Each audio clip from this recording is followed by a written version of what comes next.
Mga kababayan, ma'am sir, this is Jam, the Filipino channel ang inyo pong lingkod. So today is December February 5, 2026. Tayo ngayon ay papunta dito yan sa Mitagaytay Street, Barangay 131, Barrio San Jose, Caloocan. At dadalhin po natin yan sa may National University, sa may SM Mall of Asia, Curaloy, Barangay 76, Pasay. Okay, so magbabalik po tayo mamayang unti po pag nakuha na po natin sila. Disclaimer lamang po, ang content po natin ay kalsada at hindi ang passenger. Kaya nga naman, sakali man po na may marinig kayo mga pangalan ng lugar, pangalan ng tao, pangalan ng organization sa government of private man yan, ay wala pong kinalaman ng channel na ito at wala pong pinapatungkulan. Lahat po ng pinag-uusapan dito ay pawang dito lamang po yan sa loob at wala pong pinapatungkulan sa labas. Okay po, magbabalik po tayo mamayang unti pag nakuha na po natin sila. Sa matala, makinig tayo ng mga nagbabagong balita at talakayan habang tayo ay papunta doon sa ating pick up area.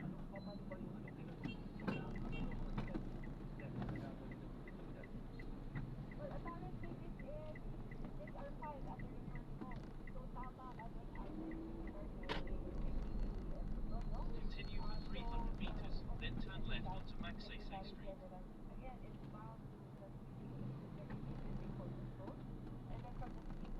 To the plenary 10 session days, and then from the plenary to the Justice Committee 3 session days. Apo, so kailan magsisimula, ma'am?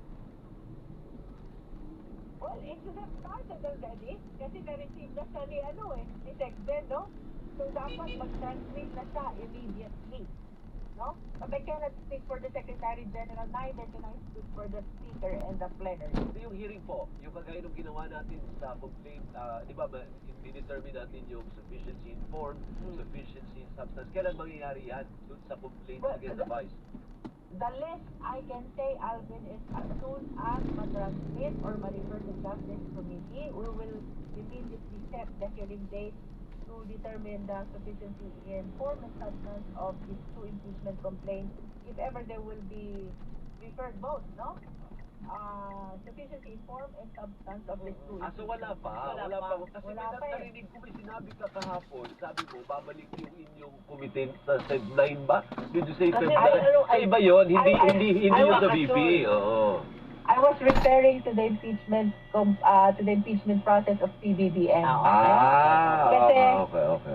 sa Monday, February 9, that will be continuation of our hearing before the Justice Committee, the purpose of which is to come up with a committee report, to approve the committee report, and after that, we will be transmitting that to the plenary. Okay. Because that is subject to the approval of at least 1/3 of all the members of the House of Representatives. That clears it. Akala ko, tinutukoy mo, pagbalik kay VP na. So hindi pa po pala, wala pang schedule sa impeachment laban sa Vice President. Go ahead, partner. Eh di, aabot po doon sa di ba magbabakasyon ulit? Hindi ko pa na-check kung kailan yung yung recess namin ulit. Kasi, alam mo kasi, this recess naman, in all fairness sa mga members ng House, these are very significant to us kasi this is our opportunity to check our constituents and our respective districts, no? Swerte ko nga, taga Batangas lang ako. In a matter of 2 hours, nandun na ako sa amin. So, I can do parallel action actually. Habang may trabaho ako sa Congress, I can take advantage of Saturday and Sunday, watch over my district, no? Pero Eh, pwede ba paano yun, pwedeng mag-hearing habang naka-break o hindi yun pwedeng gawin? Pwede, so long as it is with the permission of the Speaker, no? Yun pala eh. Ang problema ko lang doon, Alvin, kung mag-shoot pa rin ba siya doon sa definition ng Supreme Court. Yun Remember lang. the Supreme Court defined session day as calendar day so long as the House of Representatives had a session. Definitely pagka-recess, walang session ng plenary. Ayan na. But if you're asking about the committees, if we can continue with our inquiries, you remember during the past recess, ang daming mga committees na nagtutuloy-tuloy sa kanilang inquiry. But for purposes of the Justice Committee, siguro pag-aaralan ko muna. Kasi Sige. baka hindi ka pumasok doon sa definition ng session day. O may part 2 pa ulit tayo pag napag-aralan na ni Congresswoman. Ayan, Thank you oo. po, maraming salamat. Mabuhay po kayo. Thank you, ma'am. Thank you, good morning. Morning. And for the Thank you. viewers and followers, of course. Thank you. Thank Mabuhay. you, si Congresswoman Jeremy Luis Trucuyán, ikalawang distrito ng Batangas. So, paano may GCMM kang lucky listener? Oo nga. O, tawagin mo nga. Ano ba ito? Renato. Ay, Mang Nato, Nato C. ng Barangay Commonwealth, Quezon City. Kayo po ang may tama. Tawagin mo na. Isa mo, uti tayo. Mang Nato, Hello po, hello. O yan, yung tanong, ulitin mo yung tanong. Ang tanong po ay anong wika ang pangunahing ginagamit sa DCMM? A. Filipino, B. Korean, C. Japanese.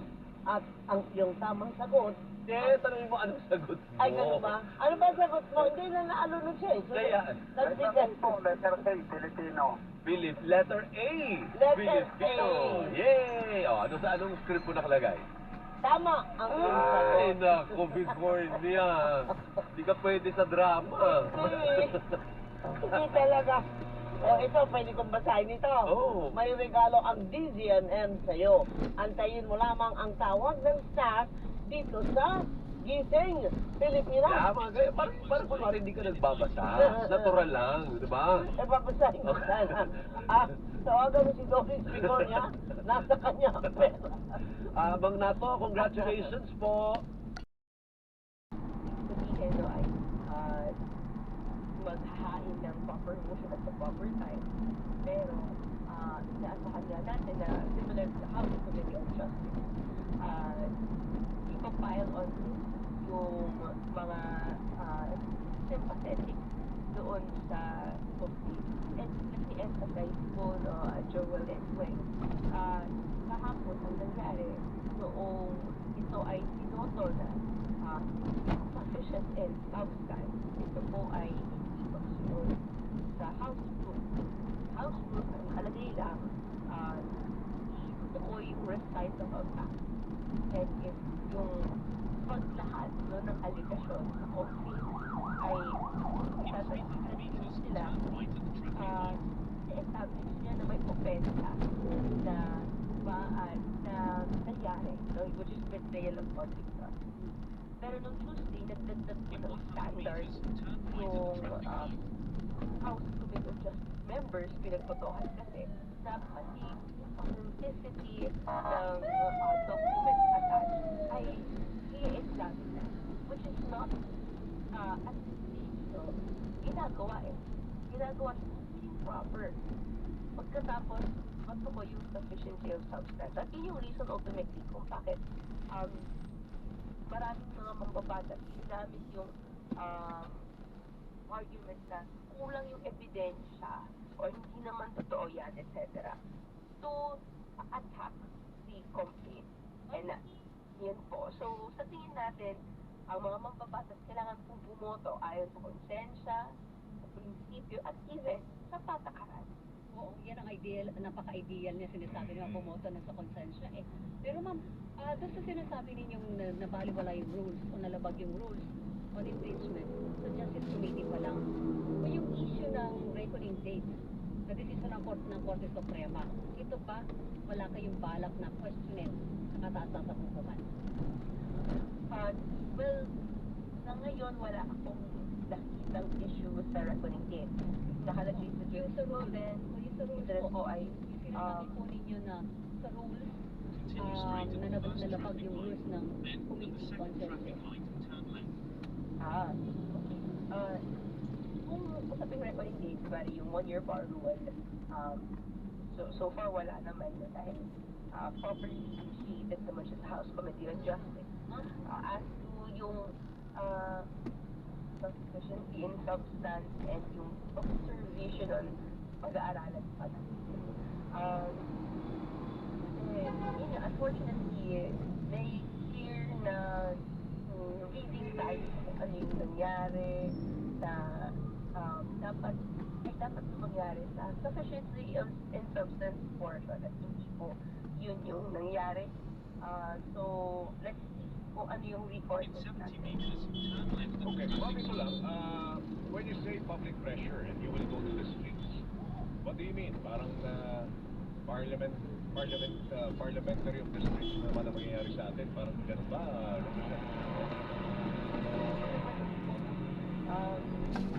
Tumigil tayo sa Take 800 meters, then turn right onto Paragon Street. kalsada, sa mamamayan, sa mga isyong nakaka-apekto sa kanila. So, for now, ina-update namin lahat ng taong bayan sa naging proceedings. And at the end of the day, tuloy-tuloy yung ating pagpapanagot sa mga sangkot, sa mga kurakot, through the means na yung mga mamamayan, this and tayo nakita natin paano aakuhan ito. Of course, yung ating discourses on the impeachment and even yung legal discourses natin, tuloy-tuloy yan. Pero tuloy-tuloy din yung gawain ng taong bayan sa pagpapanagot to pag-aaral sa kung ano nangyari and of course yung pagkikilos ayon sa dapat natin tahakin na gawain para magbago na po yung bulok na sistema na ito. Ma'am, may sinasabi po ninyo na siguro mahaba pa yung panahon, Joel, diba? 1 year bar rule eh. Pero nakikita niyo ba na i-refine niyo yung complaint na ito after a year? That's not out of the cards. And ako, rin naman na sibling gawin dito. So, of course, hintay natin kung close pa talaga yung pinto na hindi i-overturn yung vote and itatag yung Senate. But, dahil nga, this January 2026 ay may 1 year bar ng nagsimula, January 2027 na.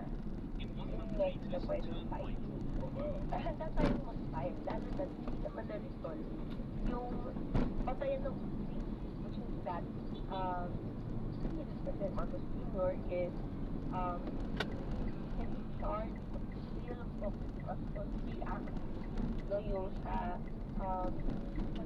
criminalization of corruption, yung formula and other mechanisms. Number 2, yung pag-aproba ng ito yung budget planning, yung pag-aproba ng releases ng unprovoked appropriation, including yung pag-sign off sa pagkuha ng pera sa PhilHealth, no, para pondohan sa.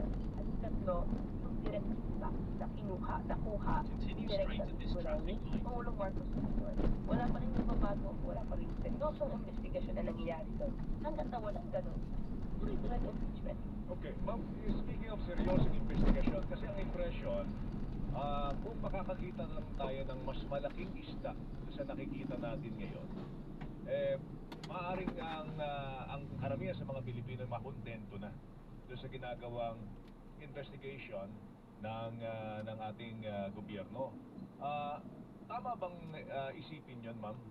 Kasi parang yung nakikita nating big fish daw ngayon, parang ang tingin ng tao dyan, hindi pa yan ang big fish, may bigger fish pa dyan.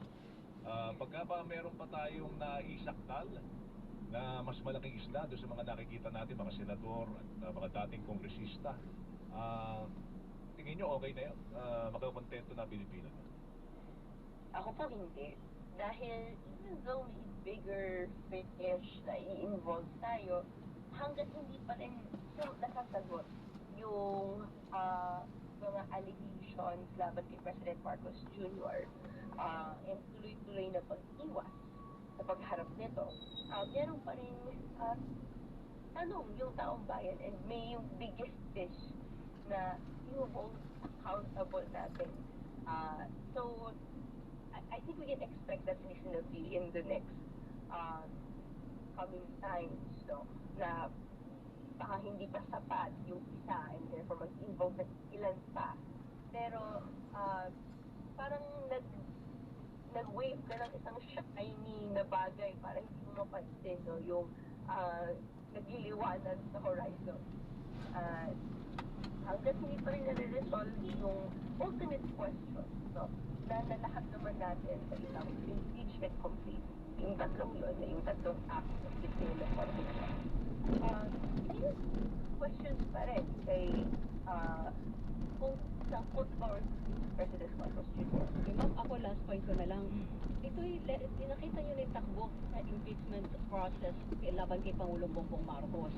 Sabi nyo nga na technical kayo dun sa nilabag nila yung rules, hindi ba na dito pa lang sa dapat recital of facts lang, eh nagdesisyon na dapat tinitingnan na yung effectivity at tibay ng ebidensya. Nakikita nyo ba, naghahanda na ba kayo doon naman inihain yung impeachment complaint laban kay VP Sara? Kasi nakagawa na yung mga witness natin ang house. Yes, naghahanda na po kami. And Continue straight at ito this traffic yung light. challenge ngayon sa mga magbabatas. Kung may ibang bata, yung treatment nila ng impeachment complaint laban si Pangulong Marcos Jr. and VP Sara Duterte. Sa bahagi namin, positive kami na patas dahil yung best argument namin ay lalabas natin. Pero sa pag-proceed po sa kanya sa House Committee on Justice, ito ba ay gagamitan ulit ng technicalities para hindi ma-dismiss? Or will something else happen? Ang bola po ay nandoon.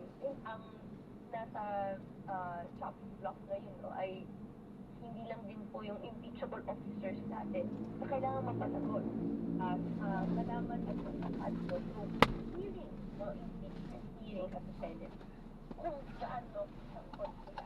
Pero even Congress, who has the duty, the constitutional duty to initiate no, impeachment complaint at return to the Senate if necessary.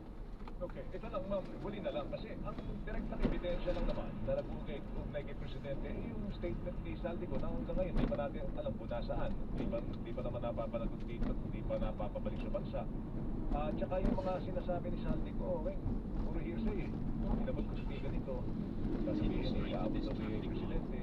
Parang, so, Walang direct connect. Walang direct connect eh, ma'am, eh, no? Bakit si Presidente pa rin ang pinupunterian itong impeachment complaint? Hindi lang po actually si former Representative Saldico yung nagturo. Nagturo on the Secretary of Army. Bawal kumaliwa dyan. Si President of the Senate kung saan ay Senator actually si Continue straight at the first traffic light.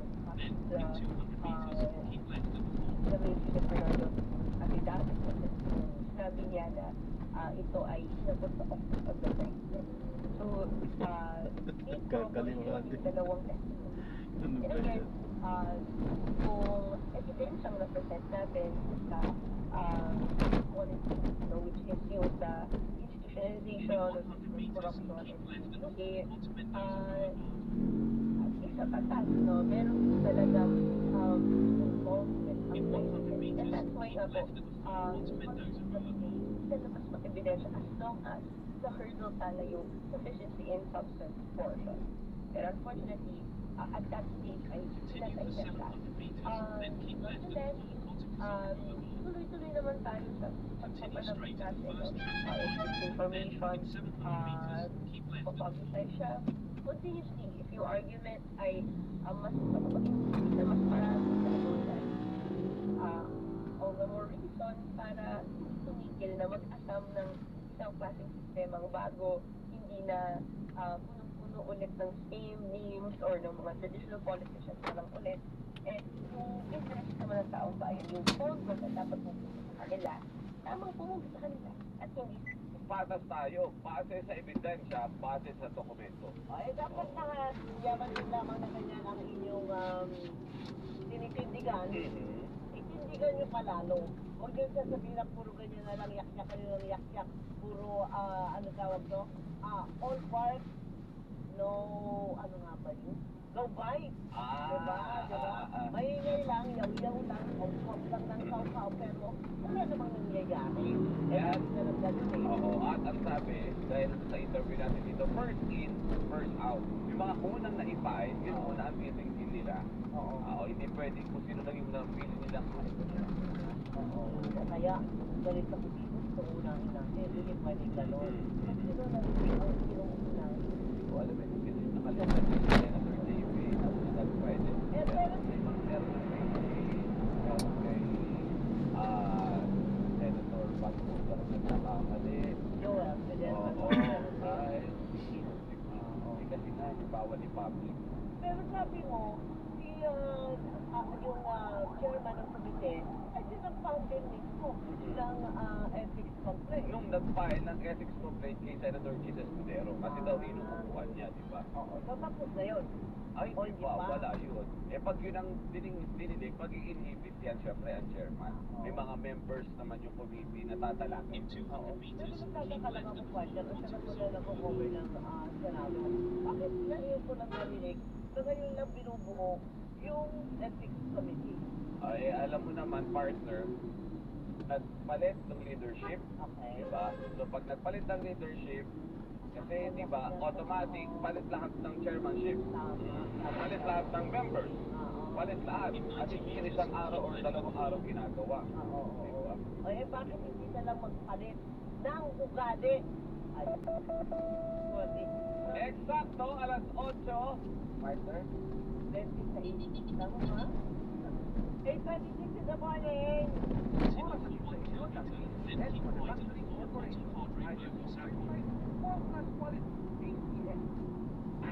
Ang California at Panangalian sa CMM. Overload sa kalagayan. Malaman, mainit, siksik. Nandemdem sa bayan sa CMM. Basta AM, TCMM.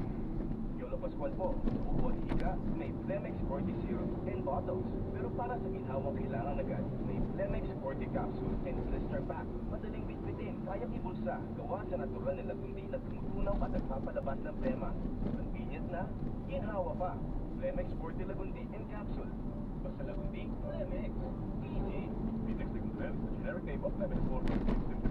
Consult your doctor at plema. Hindi lang po, maluwag ang paghinga sa Flemex 40. Basta lagundi, Flemex. Ang Flemex 40 lagundi capsule ay mabibili sa pangunahing butika o drugstore na malapit sa inyo. There it is. Let's go on. We bought just food and I brought the fire. I brought the fire. I brought it. Papaya. Under the white rose papaya. Let us grow up the white rose papaya. Papaya. Power times 0. Too much shea butter and eat oil. White rose papaya. White Rose Papaya, manufactured by ACS Manufacturing Corporation, ISO certified, world-class quality. What if your phone could be your front row seat? Playtime Entertainment launches PT Idol, Answers. The books you don't want to miss.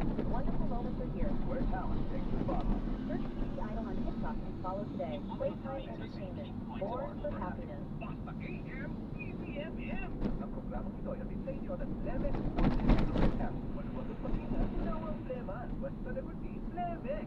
Mas madali ang serbisyo sa DSWD Health. Para sa lahat na nag-a-apply na maging social welfare and development agency, mag-login lang sa helps.dswd.gov.ph para sa registration, licensing at accreditation. Sagutan ang form, isubmit at bayaran ng fee. At sa loob lang ng 7 araw, malalaman mo na ang status ng application mo. Para sa karagdagan kita, tumawag sa 8931-181 o i-follow ang DSWD Standard Line. Bawat buhay mahalaga sa DSWD. Mula sa number 1, Smart Dishwashing Ring. Galing-galing mo. Smart dishwashing face ko. Pritong ulam na masebo. Palo ang kasero. Galing mo everyday. Yan, pag Smart ang dishwashing base. May double tanggaling formula. Tanggal galing ang sebo at bacteria. Kahit para walang pahiginis. Plastic ka beso. Plastic ka pabasuka. Galing-galing mo. Smart dishwashing face. Heavy duty linis, bawat pahit. Smart dishwashing base. Manufactured by ACS Manufacturing Corporation. ISO certified, world-class quality. Ano sa Bingo Plus app para tuloy-tuloy ang premyo at saya. At malay mo kakatalinan mo ba ang jackpot prize sa first online live stream bingo sa Pinas. Bingo Plus. Bingo sa saya, basta panalo. www.agor.ph/regulatory. Even fun at agor.ph. Responsible gaming and tag gambling is for 21 years old and above rated M. Visit and know when to stop. Basta AM, EZMM. Hatid sa inyo ng Playtime Entertainment. Born for happiness. Ang programang ito ay hatid sa inyo ng Pride Detergent. All you need is pride.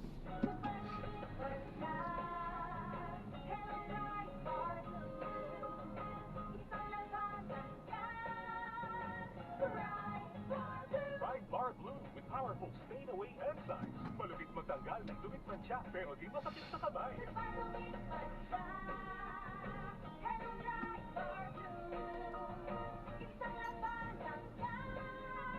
Dustbin at confident polycarbonate sa mancha, malupit sa kamay mo, mabalik. Pride Bar Blue manufactured by ACS Manufacturing Corporation. ISO certified world-class quality. Sa bawat laro, mahalaga ang tamang balanse. Ang paglalaro ay dapat nagbibigay aliw, hindi pinagmumula ng stress. Sa DigiPlus, naniniwala kami sa responsible gaming. Paglalarong may limitasyon, may kontrol, at may malasakit sa sarili at sa pamilya. Magtakda ng oras at budget gamit ang self-exclusion tools sa Bingo Plus, Arena Plus, at Game Zone. At higit sa lahat, alamin kung kailan titigil. Kung ang laro ay hindi na masaya, pause ka muna. Tandaan, ang tunay na panalo ay responsableng manlalaro. Responsible gaming hatid sa inyo ng DigiPlus para sa mas panatag, mas balanse, at mas masayang paglalaro. Isang paalala mula sa DigiPlus. Basta AM. Ang atay ay importanteng organ ng katawan. Sa unhealthy lifestyle, maaari itong mag-damage ang retina. For liver health, may Liberate Pro. Ang Liberate Pro ay vitamins and vitamins. With proper diet and exercise, it may help maintain liver health.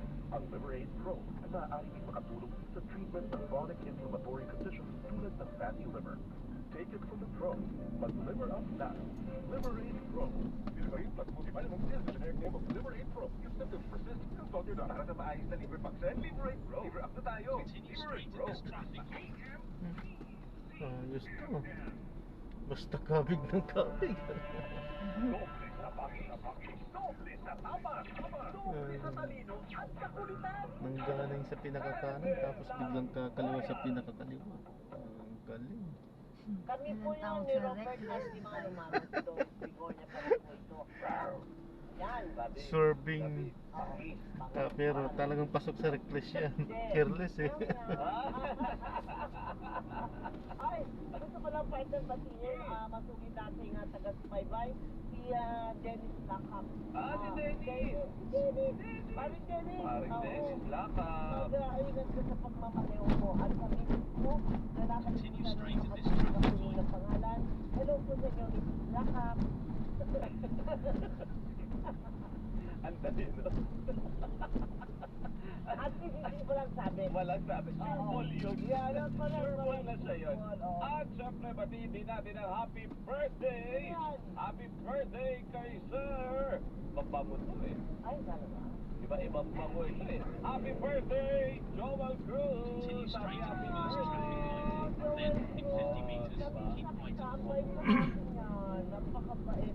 Happy birthday, more blessings to come. At deserve mo na magkaroon ng kaligayahan, ng love mula sa iyong pamilya, sa iyong mga anak. Grabe, ikaw ay isang inspirasyon sa aming lahat. Maraming salamat at happy birthday! Dahil dyan, kakarami ka na ng siyempre Good morning! Oras sa sa inyo ng ACS Manufacturing Corporation. ISO certified world-class quality. Continue for 2 kilometers, then turn right onto Vicente Soto Street. matapang po tayo. Diba sabi niya, matapang kaya? Bakit sabi niya ba, kaya naman namin ang live? Ilalive lang namin yan. Sabi niya sa akin, nagigulat. Nagulat, Di ba matapang? Oh. Nagaling tayo sa mabango. Oo nga. Napakabango. Na si Joel At Cruz. pinakamabango. Oo, tapos biglang papasukan mo ka ng parang nga tayo na. Ay, nako, dahil dyan, Dahil dyan, narito na ang ating mga radyo.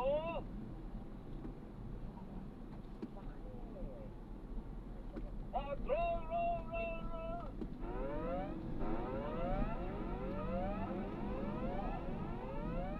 Unahin natin ito, partner. Mga illegal na dumadaan sa EDSA busway station. Sinikita po ng DOTR sa IGNA. Ang detalye po namin ang Patrol News Legazpi News. Good morning, Robert Antori. Alas 5 pa lang ng madaling araw, nakapwesto na ang mga operatiba ng DOTR Special Action and Intelligence Committee for Transportation o SAIC sa Santolan Busway Station para pumara sa mga iligal na dumaan sa busway ng Santolan Flyover. Ayon kay SAIC Special Operations Unit Team Leader Ronda Turla, umuusipin sa lugar matapos makatanggap ng mga ulat na marami ang gumagamit ng linyang dapat ay eksklusibo para sa EDSA Caravan Bus. Mahigit isang oras pa lamang ng kanilang operasyon, umabot na sa 10 ang kanilang natikitang motorsiklo. Katuwiran ng mga nasitang rider, nagmamadali sila, kaya natuksong dumaan sa busway. Mapapatawa ng mga lumabag ng violation ng illegal use of busway. Dahil kay Turla, ay aabot sa higit 5,000 piso ang multa. Bukod sa EDSA sa Tolan, madalas din marunong magsagawa ng operasyon ng SAIC sa PITX sa Parañaque, kung saan marami rin ang gumagawa ng parehong paglabag. Tandem, ayon kay Team Leader Turla ng DOTR SAIC, sa mga ganitong oras, umaabot na ng 2,300 sa mga napaparang natitikitang karamihan ay motorsiklo na iligal na gumagamit ng EDSA busway. At yan, ang balitang kumpirmado, sigurado, ito ang Radyo Patrol. Legazpi, DZMF. Maraming salamat, Radyo Patrol News Legazpi. Ang balitang ito ay hatid sa inyo ng Smart, the #1 dishwashing paste. Ang galing-galing! Tuloy natin ang balitaan, partner. no, Ang meron daw, yan, Yossi. oy, yun na nga, pero illegal. Yun Illegal na pagawaan ng mga sigarilyo sa Mexico, Pampanga, i-inspeksyonin ng DILG at PNP ngayong araw. Narito ang balitang kumpirmado, sigurado, ni Radyo Patrol, Marlene Padiernos. Marlene! Doris at Robert nagsasagawa ng ocular inspection sila DILG Secretary John Petramulla, Bureau of Customs Commissioner Ariel Nepomuceno at PNP Chief Police General Jose Melesio Natales Jr. sa Samyang Global Enterprises na isa umunong iligal na pagawaan ng sigarilyo sa barangay Panikuan sa Mexico, Pampanga. Present din dito sina Police Regional Office Director, Police Brigadier General Rogelio Peñones at si ADG Director Robert Morico II o Police Brigadier General Robert Morico II. Pati sa initial informasyon na ating nakalap, hinihinalang sangkot din ang naturang publika sa kaso ng smuggling. Inaasaran mga harap sa media si SALG Remulla at yung ibang mga opisyal mamaya dito sa lugar para naman sa isang pulong balitaan para magbigay ng mga dagdag detalye hinggil dito nga sa kanilang operasyon. Samantalang nanatili naman ang mahigpit na seguridad dito sa bahagi ito ng Mexico, Pampanga at inaasahan din mamaya na ihaharap o magkakaroon ng panibagong mga development na inuulat ang pulisya sa ugnay nga doon sa kaso naman ng pulis na nakita sa septic tank sa bahagi ng Bulacan. Yan ang balitang kumpirmado, sigurado. Ito ang Radyo Patrol, Marlene Padiernos, DZMM. Thank you, Marlene. Maraming salamat, Marlene. Meron mga pulyata. Meron pa, partner? Meron pa. Ay, oo nga. Mga posibleng kasabwat na illegal recruiters na nambiktima sa bagong batch. Naku, ayan na. Na mga scam victims mula Cambodia, sinisilip na ang detalye mula kay Radyo Patrol Gabriel Gonzalez. Go, Gab. Good morning, Tandem na Bayan, Doris at Robert. Investigana ng Agency Council Against Trafficking o IACAT. Katuwang naman ang UOC at BMW ang ilang individual na na-repatriate sa bansa matapos ng trabaho sa mga scam house sa Cambodia. Ayon kay Tuesday Undersecretary Nicolas P. May mga natukoy ilang-ilang kasabwat ng illegal recruiters ng mga Pilipino pero hindi pa detalye kung ilan at sino ang mga ito. Dahil dito pa sa ilalim ang tagdaanan sa pamumutake sa victim identification system ng Yapat. Pero naman matukoy kung sino ba ang sa kapwan at mga iba. Sino bang mapatutunayan sa court o sino bang mapatutunayan sa kapwan ng illegal recruiters ay maharap naman sa kasong kriminal habang bibigyan naman ng karampatang tulong ang mga mapatutunayang biktima ng human trafficking. Samantala, Doris at Robert, sinabi ni Migrant First Secretary Antonio Capsac na umabot na sa 30 illegal recruiters na nagsimula sa mga naunang alis ng refinery ang naaresto na. Ito'y matapos mapatunayan sa court sa illegal recruitment ng mga Pilipino sa kasama sa iba't ibang South kanina alas 4 pasado sa saling araw ng Robert ay lumapag natin sa Maria Terminal 1 ng Philippine Airlines charter flight na isa ng 110 at Pilipinong biktima ng kasama sa ating Turn right onto Vicente Soto Street. Silang natin online para magtrabaho bilang call center agent, admin clerk at iba pa. Mas mabilis doon eh, ano? Ay nakaranas ng ilang ilang. At yan, balitang kumpirmado, sigurado. Ito ang Radyo Patrol. Continue for 500 meters, then turn right onto Senator Gil, Vietnam. Maraming salamat, Gabriel Gonzalez. Partner, Valentine's Day. Happy Valentine's! Gusto mo ba na bulaklak ngayong Valentine's? Ang gusto ko, si Sharon Bulaklak. Pero naka-bouquet tayo. Yes! Picture nga sa gitna. Yun ang Yung maanghang-anghang, diba? Pero bago tayo magutom at bago tayo bigyan ng chicharong bulaklak at ma-high blood ng ating ipi, tawagin na natin. Siyempre, punta tayo ng Dangwa. Alamin natin kung ang sitwasyon doon. Nagbabatay po si Radyo Patrol. Ang amin, ano siya ngayon? Bulaklak queen. Oo. Flower girl. Radyo Patrol, Trish Alito. Trish, good morning. Good morning, Robert at Doris. Mukhang kakailangan sa mga kapamilya natin ng mas malaking budget pagpunta o pagdayo dito sa Dangwa sa Maynila sa February 14. Dahil pagdating dito sa araw pa, nagsimulang magmahal yung mga buffet ng mga binibentang bulaklak mga sa Dangwa. Ayon sa Maynila, simula pa lamang Pebrero ay naramdaman na ang 200 pesos na dagdag. Sa bawat buffet, gaya na lamang sa local business ng 700 to 1,200 pesos na mula sa dati 500 pesos lamang at sinasabing pagdating at sa mismong February 14 sa Valentine's Day ay kaya pumipayan ng hanggang 2,000 pesos. Tataas pa yung mga imported roses na bouquet mula sa 3,000 to 3,500 pesos na presyohan ngayon. Kung sunflower bouquet naman, nasa 650 to 800 pesos na yan, pero papatak na ito ng 1,000 sa mga susunod na araw. Samantala doon sa mga gustong magbigay ng mas tumatagal na bulaklak na sa 700 pesos hanggang 1,500 pesos, yung bouquet ng dried flowers. Kwento ng mga tindero, nagtititaasa na nga yung mga presyo ng local at imported flowers. 5 araw na rin po nag-supply yung mga tindero dito, Robert and Doris, ng ilang imported na bulaklak, gaya ng Cervera at Carnation. Narito ang kanyang pakita. Yung sa local natin, mahal siya ngayon. Nagkakasataan. Sa imported naman, asang China natin. Ang Cervera Carnation, halos wala pang supply ngayon. Didelete daw sa airport o kaya sa pier na pinagbabag sa kanila na parang inuhuli sila. Expected natin yan talaga na magtataas lalo na ngayon sa climate na malamig. Robert and Doris, samantala, papakita ko lamang sa inyo. Ayan, wala lang po 0.5 na angulo ngayon, pero naka-display ngayon dito sa Dangwa, sa kalian ng Luz Castilian.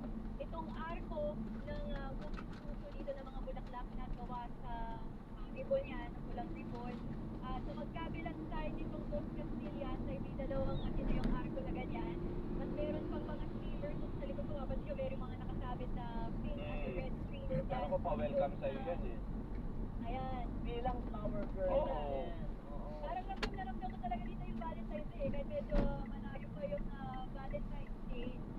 Sinasabi na yung mga tindero dito na dahil na kapag gabi at maraming tao, maraming nagpapaselfie. Sabi mo, Trish, mahal, magmamahal yung bulaklak, di ba? Eh, may solusyon tayo dyan, partner. Dalawa ka na lang.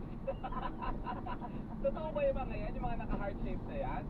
Oo. Totoo yan? Yung mga, Yung bulaklak na nakalagay dyan. Oh. sila po, cover sa body, sigawa naman sa ano eh. Artificial? Artificial? Artificial, hindi fresh flower. Akala ko fresh. Flowers yan. Pero ang ganda ha, galing. Maganda, akin naman. Dalawa yan, napakalaki nito nga. Ko lang, ay hindi na makakit sa camera. Ayan. Talagang arko. Oo. Argo siya. Diba? Punta ka dyan sa gitna maya-maya, pa-picture ka. Gusto namin makita mo. Pero pagka Mag-point park selfie ako dun. Ayun doon. magpapicture ka, dapat kasama mo na yung nagbigay sa'yo ng bulaklak. Diba? Pwede naman. Ay, sige. Very good dyan. Dahil dyan. Dagan! In 200 meters, Ayun na din mo, nakuha na ng bulaklak. Ayan na nga dapat yan. Extra please. Ano na balita ang kumpirmado? Sigurado. Ito ang Radom Gold na street sa Lindon. into right close lane. Maraming salamat din sa likod. Maraming salamat sa ating mga radyo. Roll. Basta may nangyari, naka-report agad sa Daily CLS. Basta sa Istreta. May karola lang sa aking amiga na siya Patsing Hidalgo. Hola. Hola! Ang tipo ko ng silis. Sabihin? Continue on seaside Akala ko road. Nag-invento. Si, may tama ka. Ay, nako, partner. Recently, nakausap niyo mismo si partner Alvin. Di ba? Ang secretary ng tourism mismo. Nandito siya. Di ba? Diniscuss niya sa inyo yung mga program. Correct. Eh, baka may changes pagdating doon sa mga communication materials, collaterals na inilabas ng DOT para may usong ata na bago ang secretary para alisin na yung mga may picture niya kasi nakikita ng sinila. Ay, okay. O di, sige, malaman natin ano ang output ng akbang na gagawin ng DOT. At dahil dyan, Dahil dyan, makakausap po natin ang Assistant Secretary ng Department of Tourism, ang napakaganda at napakabait, syempre. Continue straight at the first traffic light. Then Si Asek, 600 kanina, meters. para na yun ang Asek. Magandang umaga po. Sorry sa Robert sa Tandem ng Bayan. morning din. Sir Robert, Ma'am Doris, magandang umaga po sa muna aking mga kasamahan sa Department of Tourism. Good morning sa inyo at sa inyong mga taga-Manila. Good morning. Pag ganun po, tapos ganun yung delivery. Gusto mo mag-masyal. Diba? Mag-tour. Ano pa lang, nakaluto mo magpunta ng dagat. Ayan. Na habang ikaw ay nag-prepare, ay nakakuha ng insulin ka na. Wow. Oo, tapos sumakay ka na agad ng aeroplano, nakamalaking sombrero. Malaking sombrero ka. Tapos pagbaba mo sa aeroplano, hola! Tourism na tourism. Ma'am Asek, tama po ba na may recent development hinggil dun sa mga collaterals nyo, yung mga billboards at mga tarpaulin na may larawan ng secretary na pinapaalis na daw po?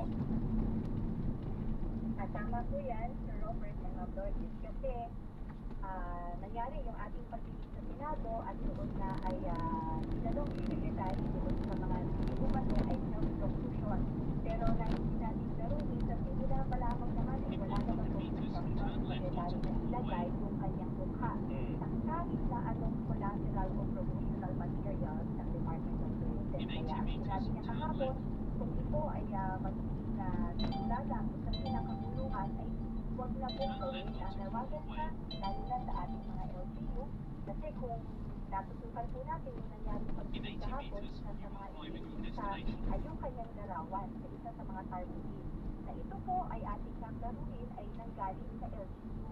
So ang sinasabi nga po ng Secretary, well, we appreciate the hospitality dahil ito po ay pangkaraniwan din yung ginagawa dahil mula nung siya ay manutulan, sabi nga po niya, naikot na niya doon sa 82 na provinces, 56 na provinces na yung kanyang napuntahan. At kadalasan po, ito ay stressful yung mga LGU para sa LGU. So ang sabi po niya, tigil lang na appreciate po niya at gawin na lang ay promote yung mga projects ng Department of Tourism. Okay na pa. Ayun. Ano po, God bless po. Asek, this, ano po, dahil sa ating natatanggal na po, meron po bang time frame para po totally maalis po natin lahat ng mga wala po rin larawan ng Secretary Castro? Well, Sir Robert, agad-agad sinabi ng Secretary binigay niya yung utos na yan. Gusto ko lang i-contextualize kasi yung isa naman, larawan na streaming interest, yung mula sa Lake Cebu to South Cotabato, ito po ay bahagi ng Philippine Experience Program. Yan po ay flagship program ng COC. At katulad ng napakarami iba pa na umaten sa event na yon, tayo po ay may mga miyembro ng diplomatic corps, nandun po yung ilang mga opisyal ng ating mga tourism organization. Lahat po ay mayroong solo picture na kagaya ng kay Ayan, so na-drop na natin sila. Maraming salamat po sa panonood. Hanggang sa muli, ingat. God bless. Paalam po at tayo ay gagawa na ng ibang video sa ating susunod na mission. larawan at ginawang marketing material. So, ito po talaga ay hindi